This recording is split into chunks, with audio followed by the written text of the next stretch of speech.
మేము మీడియా వారము, మేము జర్నలిస్టులము, మేము పత్రికల వారము అని చెప్పుకునే ముందుగా మనం ఎలా వార్తలు రాస్తున్నాం, మనం వార్తలు రాసేటప్పుడు ఎవరికి అనుకూలంగా రాస్తున్నాం, మన శత్రువులు ఎవరు, మన మిత్రులు ఎవరు, ఇవన్నీ కూడా పక్కన పెట్టి వార్తలు రాయాలి.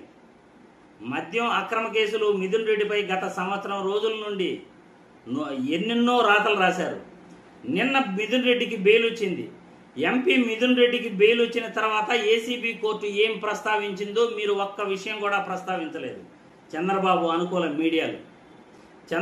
అనుకూల మీడియాలో ఏ ఒక్క వార్త కూడా ఫ్రంట్ పేజీలో రాలేదు. కానీ మద్యం అక్రమ కేసులో మాస్టర్ మైండ్ అంటూ, ఈయన A4 నిందితుడు అంటూ, ఎంపీ మిథున్ రెడ్డి అన్నీ చేశాడు అంటూ వార్తలు పుంకాలుగా రాశారు.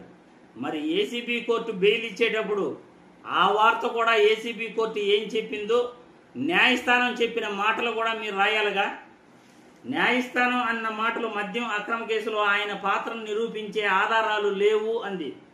ఆరోపణల ఆధారంగా అమూల్యమైన బెయిల్ హక్కును మేము తిరస్కరించలేము అంది. కేవలం తీవ్రమైన కేసు అనే కారణంతో బెయిల్ నిరాకరించలేం అంది. మాస్టర్ మైండ్ అనేందుకు ఎలాంటి ఆధారాలు లేవు అంది. ఆ వార్తని మీ మెయిన్ పేజీలో రాయిరా.